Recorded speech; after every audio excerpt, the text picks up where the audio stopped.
Hi, I'm Scott. Welcome back to Canard Boulevard. Today, we're going to be doing a little bit of maintenance on the ignition system of my Canard, and then we'll go up and test it. Coming up.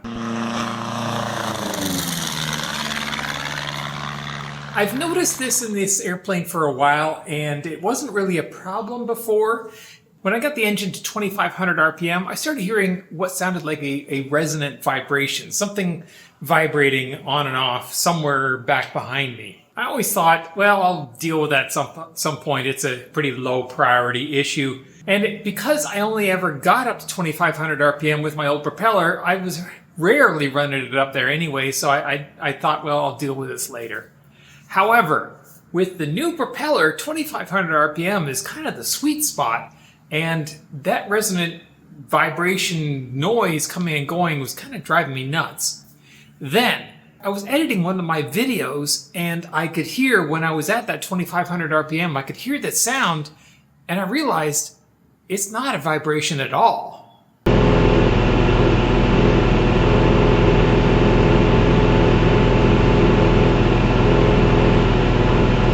If you can hear in that video, it's actually the engine. The engine is actually surging up and down 20 RPM.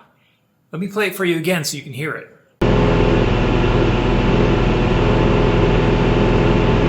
I loaded the audio from this video into a spectral editing application, and you can see the frequency of the engine going up and down, so I know it's the engine.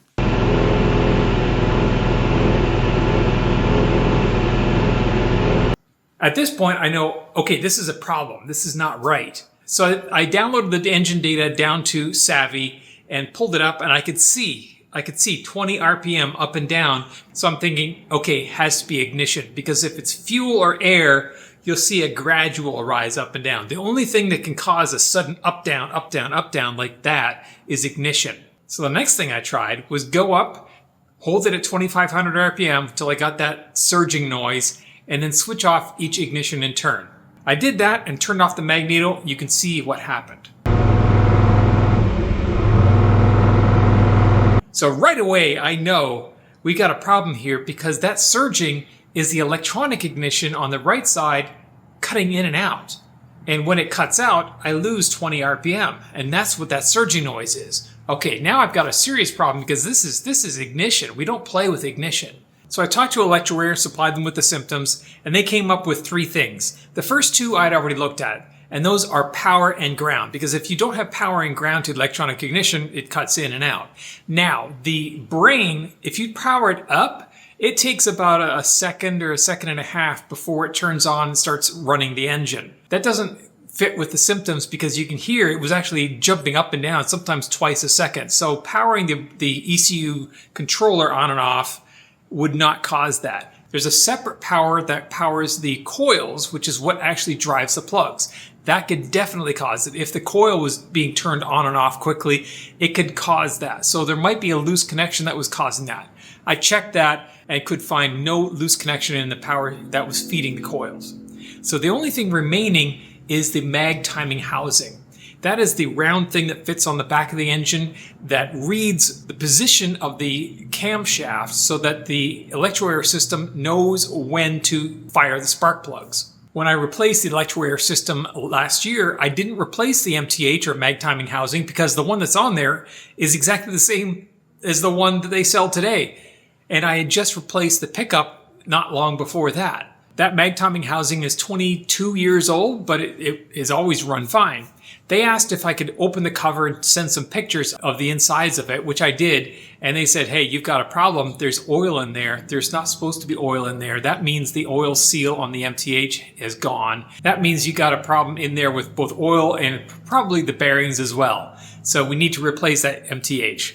So I've got them to send me a new MTH and we're going to install that today. So I get to use my new prop socks that I designed that protect the propeller when I remove the cowl. Then I pull all the screws out of the upper cowl. I'm going to try and do this without having to remove the lower cowl because that's a real pain. So once I've removed all those screws and get the cowl off, now I can get access to the back of the engine, which in most airplanes is the front of the engine. I guess it is the front of the engine here. And I am undoing the Electroair MTH and removing it from the airplane. The gear on the old MTH has to be transferred to the new one. So first you pull the cotter pin and then remove the nut there. And then that gear actually has to be pulled off. And you can see me there holding the gear as I'm trying to get that nut to come loose because it's in there pretty good. So then I pull the washer out of there, and then I'm going to reinstall the nut on there to protect the end of the shaft, and then use a gear puller against the nut to pull that gear off of there. And it's on there pretty tight, so it took a little bit of convincing, and it popped off there finally.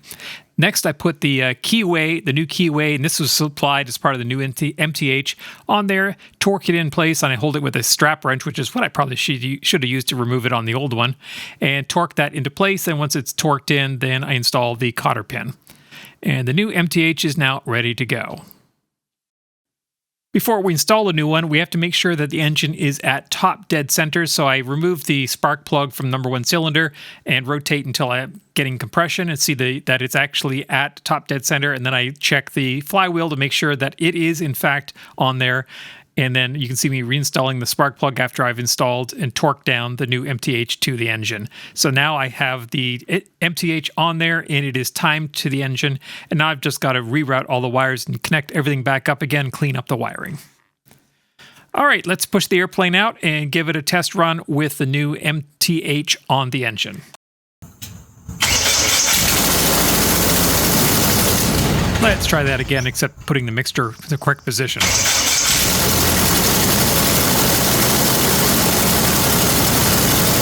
So I tested at various RPMs and with just the left ignition and the right ignition, and it all works fine.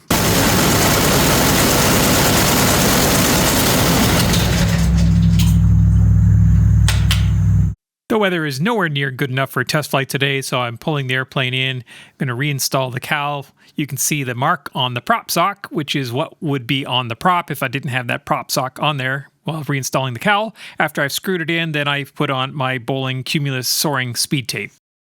So I did go up and test it at various different RPMs from 1900 all the way up to 2760 RPM. And the answer is no more surging. All right, so that was good results. I did go through all the different RPMs. I didn't record all of it because it took probably about 5 minutes of just flying and changing RPMs very, very slowly.